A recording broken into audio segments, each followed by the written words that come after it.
Greetings. Thank you so much for joining me. I really appreciate it. Um, we're going to be reading today from The Secret Teachings of All Ages from Manly P. Hall. And it's the tarot section of the book,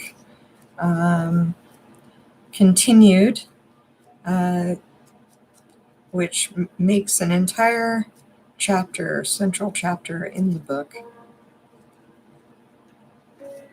An analysis of the tarot cards.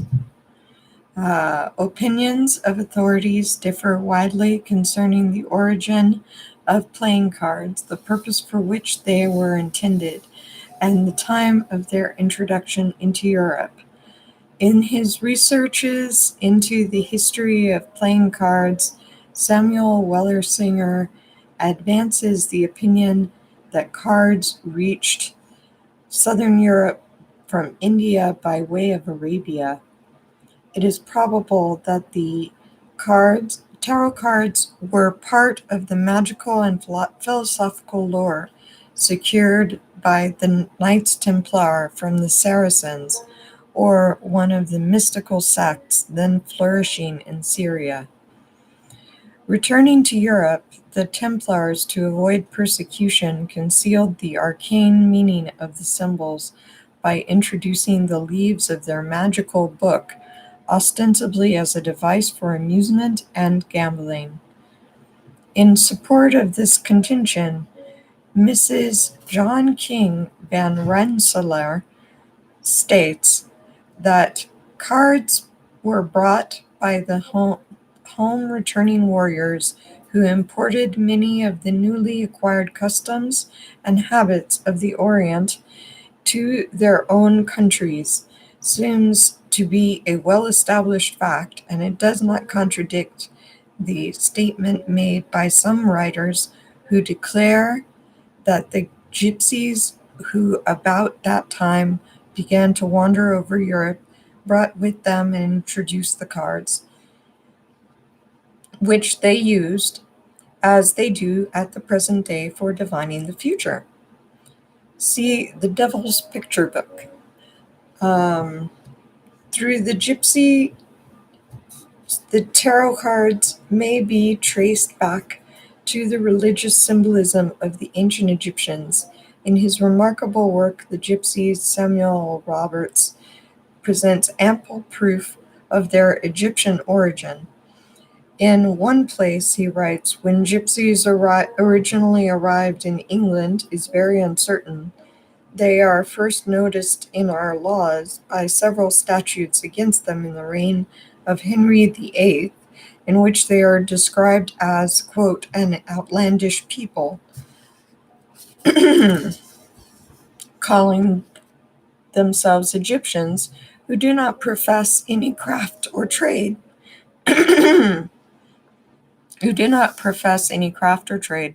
but go about in great numbers." Excuse me. A curious legend relates that after the destruction of the Serapeum in Alexandria, the large body of attendant priests banded themselves together to preserve the secrets of the rites of the Serapis.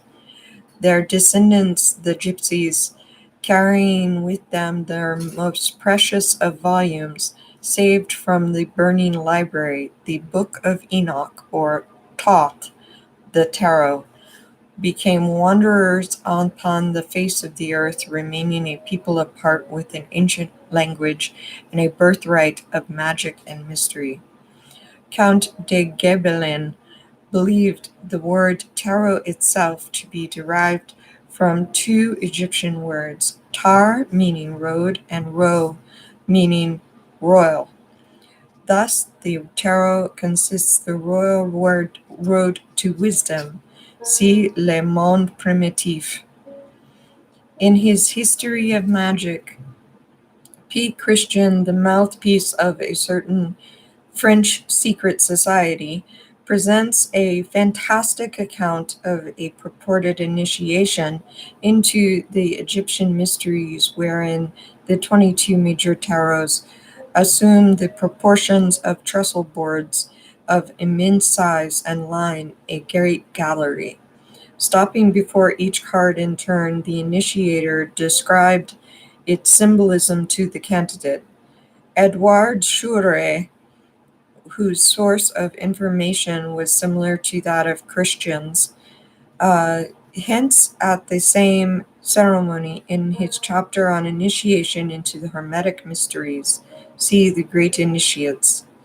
While the Egyptians may well have employed the tarot cards in their rituals, these French mystics present no evidence other than their own assertions to support this theory. The validity also of the so-called Egyptian tarots now in circulation has never been satisfactorily established. The drawings are not only quite modern, but the symbolism itself savors of French rather than Egyptian influence.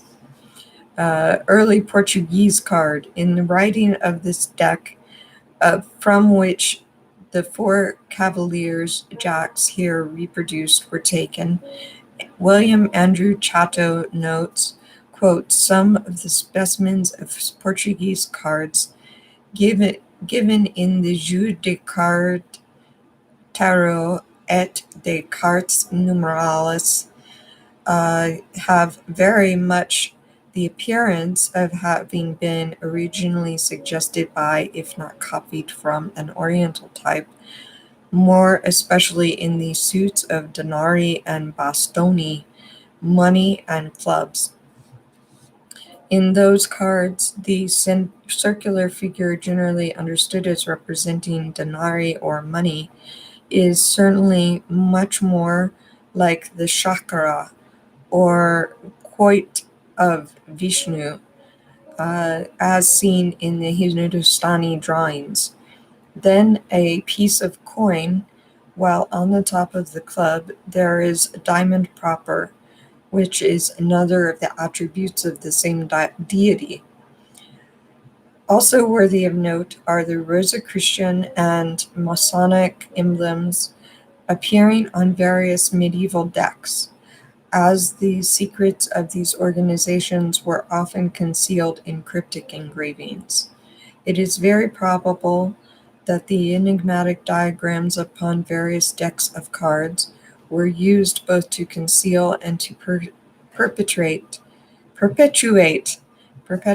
the political and philosophical arcana of these orders. The frontispiece of Mr. Chatto's book shows a knave of hearts bearing a shield emblazoned with a crowned Rosicrucian rose.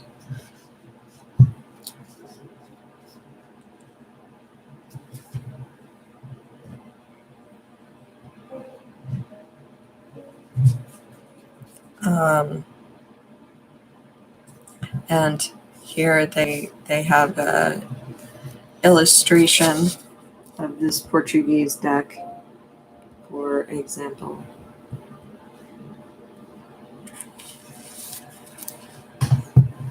And so it goes on. The tarot is undoubtedly a vital element in Rosicrucian symbolism, possibly the very book of universal knowledge which the members of the order claim to possess. The Rota Mundi is a term frequently occurring in the early manifestos of the Fraternity of the Rose Cross. The word Rota is, by a rearrangement of its letters, becomes tarot. The ancient name of these mysterious cards. W.F.C. Wigston has discovered evidence that Sir Francis Bacon employed the tarot symbolism in his ciphers.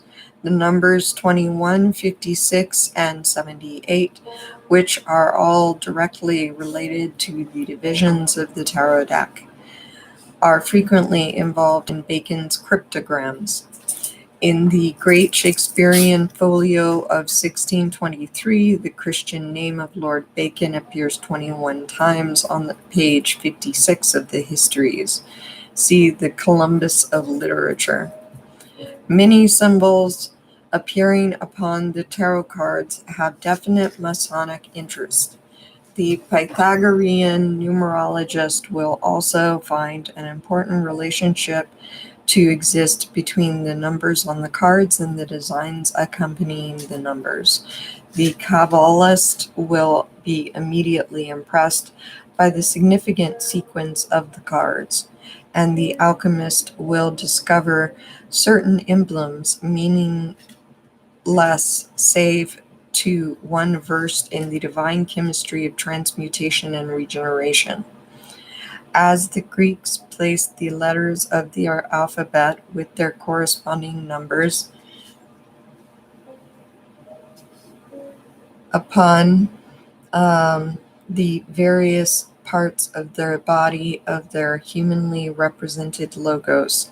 So the tarot cards have an analogy not only in the parts and members of the universe, but also in the divisions of the human body. They are, in fact, the key to the magical constitution of man. The tarot cards must be considered, one, as separate and complete hieroglyphs, each representing a distinct principle, law, power, or element in nature. Two, in relation to each other as the effect of one agent operating upon another. And three, as vowels and consonants of a philosophic alphabet. The laws governing all phenomena are represented by the symbols upon the tarot cards, whose numerical values are equal to the numerical equivalents of the phenomena. As every structure consists of certain elemental parts, so the tarot cards represent the components of the structure of philosophy. Irrespective of the science or philosophy with which the student is working, the tarot cards can be identified with the essential constituents of his subject. Each card thus being related to a specific part according to mathematical and philosophical laws. An imprisoned person, writes Eliphas Levi, with no other book than the tarot, if he knew how to use it, could in a few years acquire universal knowledge, and would be able to speak on all subjects with unequaled learning and inexhaustible eloquence. See Transcendental Magic.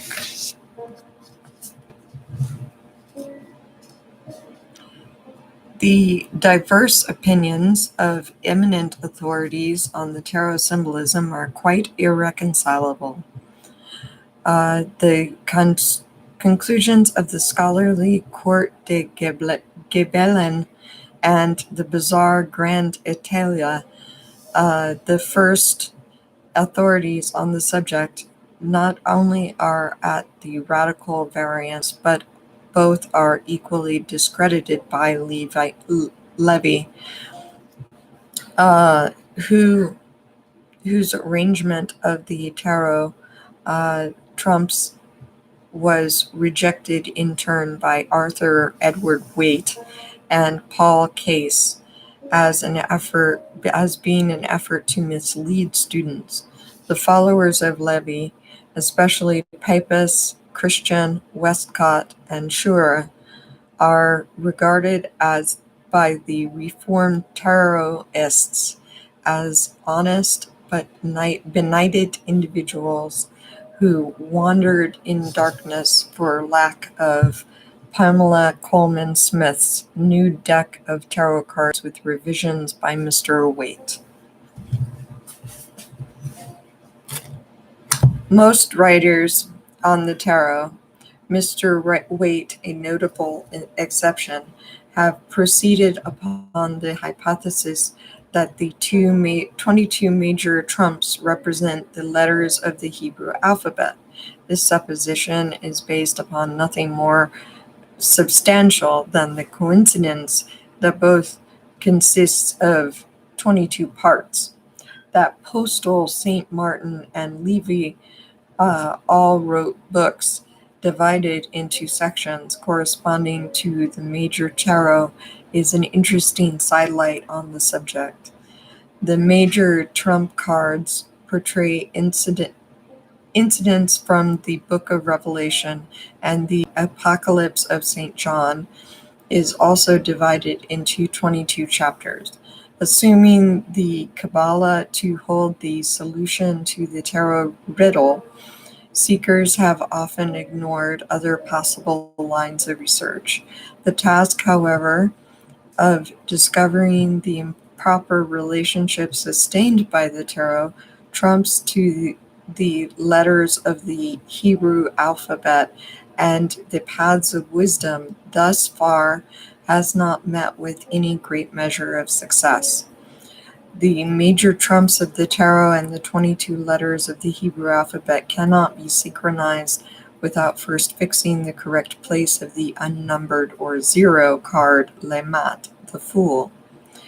Levy places this card between the 20th and 21st tarots, assigning to it the Hebrew letter Shin. The same order is followed by Papist, Christian, and Waite, the last, however, declaring this arrangement to be incorrect. Westcott makes the zero card the 22nd of the tarot major trumps. On the other hand, both Court de Gebelen and Paul Case place the unnumbered card before the first numbered card of the major trumps, for if the natural order of the numbers, according to either the Pythagorean or Kabbalistic system, be adhered to, the zero card must naturally precede the number 1. This does not dispose of the problem, however, for efforts to assign a Hebrew letter to each tarot trump in sequence produce an effect far from convincing. Mr. Waite, who re-edited the tarot, expresses himself thus, quote, "I am not to be included among those who are satisfied that there is a valid correspondence between Hebrew letters and the tarot trump symbols. See Introduction to the Book of Formation by Knut Stenring. The real explanation may be that the major tarots no longer are in the same sequences as when they formed the leaves of Hermes' sacred book for the Egyptians, or even their Arabian successors, could have purposely confused the cards so that their secrets might be better preserved. Mr. Case has developed a system which, while superior to most, depends largely upon two debatable points, namely the accuracy of Mr. Waite's revised tarot and the justification for assigning the first letter of the Hebrew alphabet to the unnumbered or zero card, since Aleph, the first Hebrew letter, has the numerical value of 1, its assignment to the zero card is equivalent to the statement that the 0 is equal to the letter Aleph and therefore synonymous with the number 1. With rare insight, Court de Gebelen assigned the zero card to Ein Sof, the unknowable first cause. As the central panel of the Bimbine table represents the creative power surrounded by 7 triads of manifesting divinity, so may the zero card represent that eternal power of which the 21 surrounding or manifesting aspects are but limited expressions. If the 21 major trumps can be considered as limited forms existing in the abstract substance of the zero card, it then becomes their common denominator. Which letter, then, of the Hebrew alphabet is the origin of all the remaining letters? The answer is apparent: Yod. In the presence of so many speculations, one more may not offend. The zero card, Lemat, the fool, has been likened to the material universe because the mortal sphere is the world of unreality. The lower universe, like the mortal body of man, is but a garment, a motley costume, well likened to cap and bells.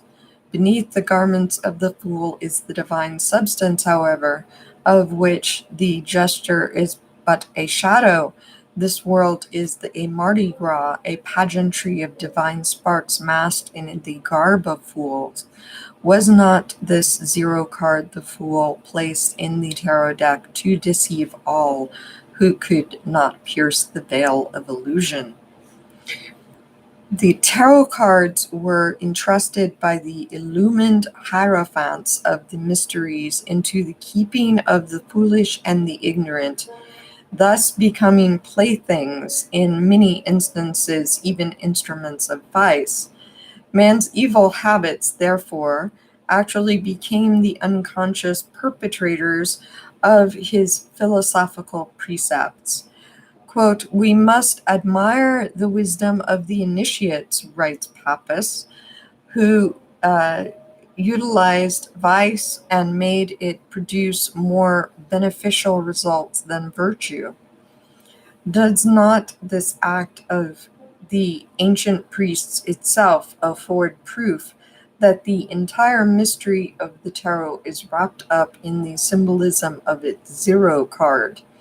If knowledge was thus entrusted to fools, should it not be sought for in this card? If Lemot be placed before the first card of the tarot deck and the others laid out in a horizontal line in sequence from left to right, it will be found that the fool is walking toward the other trumps as though about to pass through the various cards. Like the spiritually hoodwinked and bound neophyte, the Lemot is about to enter upon the supreme adventure, that of passage through the gates of the divine wisdom.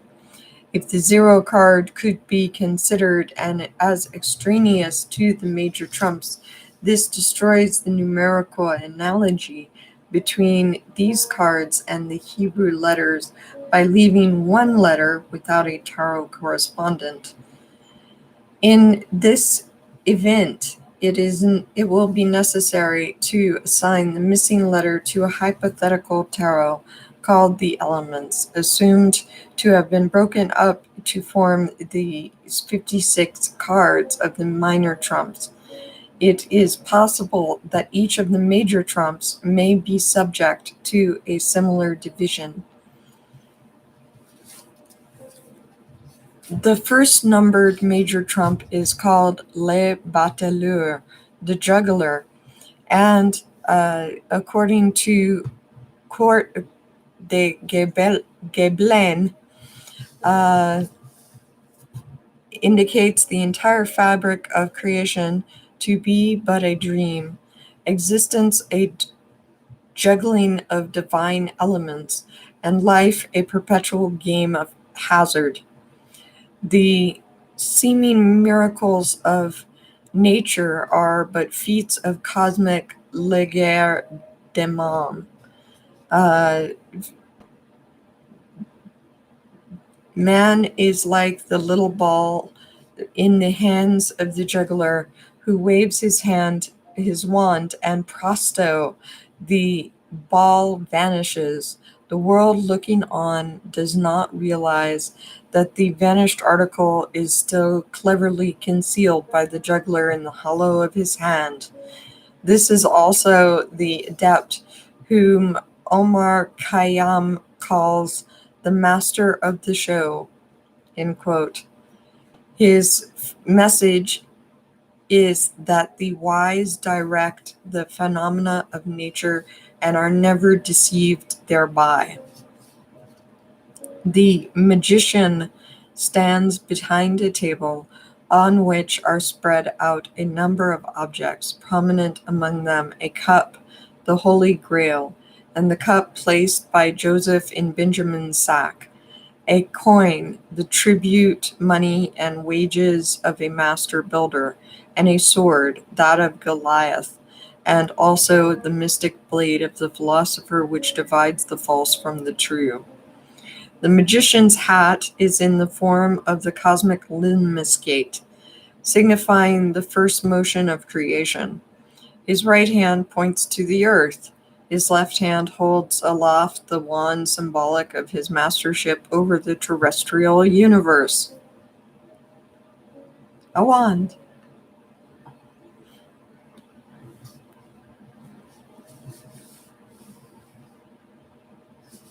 The objects on the table. A table.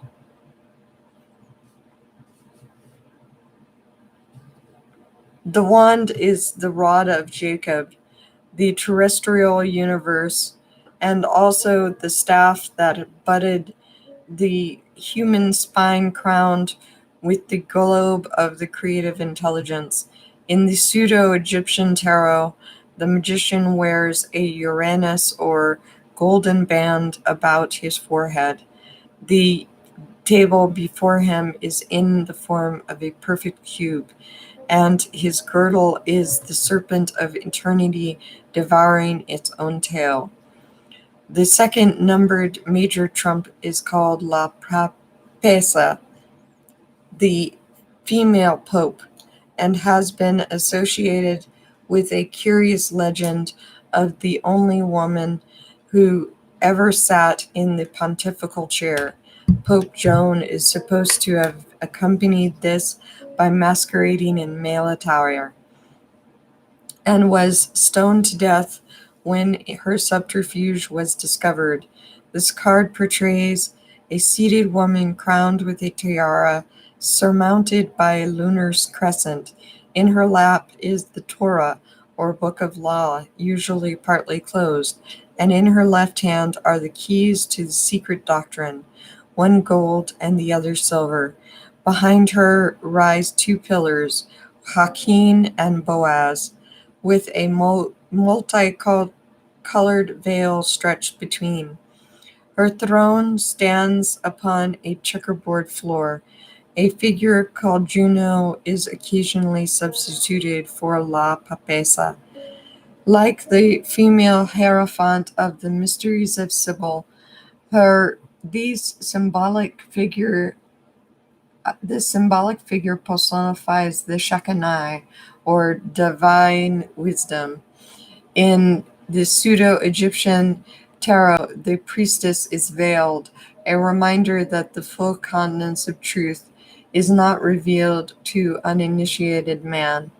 A veil also covers one half of her book, thus intimating that but one half of the mystery of being can be comprehended.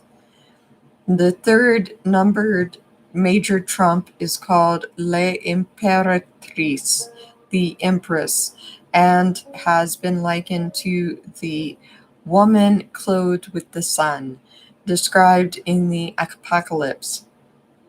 On this card appears the winged figure of a woman seated upon a throne, supporting her with her right hand a shield emblazoned with a phoenix, and holding in her left a scepter surmounted by an orb or trifoliate flower.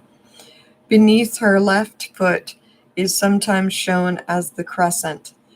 Either the empress is crowned or her head is surrounded by a diadem of stars, sometimes both. She is called Generation and represents the threefold spiritual world out of which proceeds the fourfold material world. To the graduate of the College of the Mysteries, she is the alma mater, out of whose body the initiate has been born again. In the pseudo-Egyptian tarot, the empress is shown seated upon a cube filled with eyes, and a bird is balanced upon the forefinger of her left hand. The upper part of her body is surrounded by a radiant golden nimbus, thus emblematic of the power from which emanates the entire tangible universe. La Imperatrice is frequently symbolized as pregnant. The fourth numbered major trump is called l'Empereur, the emperor, and by its numerical value is directly associated with the great deity revered by the Pythagoreans under the form of the Petrad. His symbols declare the emperor to be the demiurgus, the great king of the inferior world. The emperor is dressed in armor, and his throne is a cubed stone upon which a phoenix is also clearly visible. The king has his legs crossed in a most significant manner and carries either a scepter surmounted by an orb or a scepter in his right hand and an orb in his left. The orb itself is evidence that he is supreme ruler of the world. Upon his right and left breasts, respectively, appear the symbols of the sun and the moon, which in symbolism are referred to as the eyes of the great king. The position of the body and legs forms the symbol of sulfur, the sign of the ancient alchemical monarch. In the pseudo-Egyptian tarot, the figure is in profile. He wears a Masonic apron, and the skirt forms a right-angled triangle. Upon his head is the crown of the north, and his forehead is adorned with the coiled uraeus. The fifth numbered major trump is called Le Pape, the Pope, and represents the high priest of a pagan or Christian mystery school. In this card, the Hierophant wears the tiara and carries his left hand the triple cross surmounting the globe of the world, his right hand bearing upon its back the stigmata makes the ecclesiastical sign of esotericism, and before him kneel two suppliants or acolytes. The back of the papal throne is in the form of a celestial and a terrestrial column. This card signifies the initiate or master of the mystery of life, and according to the Pythagoreans, the spiritual physician. The illusionary universe, in the form of two figures, polarity, kneels before the throne upon which sits the initiate, who has elevated his consciousness to the plane of the spiritual understanding and reality. In the pseudo-Egyptian tarot, the master wears the uraeus, a white and black figure. Life and death, light and darkness, good and evil kneel before him. The initiate's mastery over unreality is indicated by the tiara and the triple cross, emblems of rulership over the three worlds which have issued from the unknowable first cause. The sixth numbered major trump is called Les Amoureux, the lovers. There are two distinct forms of this tarot. One shows a marriage ceremony in which a priest is uniting a youth and a maiden, Adam and Eve, in holy wedlock. Sometimes a winged figure above transfixes the lovers with his dart. The second form of the card portrays a youth with a female figure on either side. One of these figures wears a gold crown and is winged, while the other is attired in flowing robes of the bacchante, and on her head is a wreath of vine leaves. The maidens represent the twofold soul of man, spiritual and animal. The first, his guardian angel; the second, his ever-present demon. The youth stands at the beginning of mature life, the parting of the ways, where he must choose between virtue and vice. the eternal and the temporal. Above, in a halo of light, is the genius of fate, his star, mistaken for Cupid by the uninformed. If youth chooses unwisely, the arrow of blindfolded fate will transfix him. In the pseudo Egyptian tarot, the arrow of the genius points directly to the figure of vice, thereby signifying that the end of her path is destruction. This card reminds man that the price of free will, or more correctly, the power of choice, is responsibility.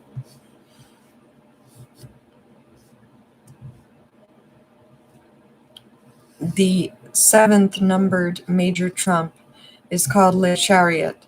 The chariot and portrays a victorious warrior crowned and riding in a chariot drawn by black and white sphinxes or horses. The starry canopy of the chariot is upheld by four columns. This card signifies the exalted one who rides in the chariot of creation. The vehicle of the solar energy, being numbered 7, reveals the arcane truth that the 7 planets are the chariots of the solar power which rides victorious in their midst. The 4 columns supporting the canopy represent the 4 mighty ones who uphold the worlds, represented by the star-strewn drapery. The figure carries the scepter of the solar energy, and its shoulders are ornamented with lunar crescents, the Urim and the Thummim. The sphinxes drawing the chariot represent the secret and unknown power by which the victorious ruler is moved continuously through the various parts of this universe. In certain tarot decks, the victor signifies the regenerated man, for the body of the chariot is a cubit stone. The man in armor is not standing in the chariot, but is rising out of the cube, thus typifying the ascension of the 3 out of the 4, the turning upward of the flap of the master mason's apron. In the pseudo-Egyptian tarot, the warrior carries the curved sword of Luna, is bearded to signify maturity, and wears the collar of the planetary orbits.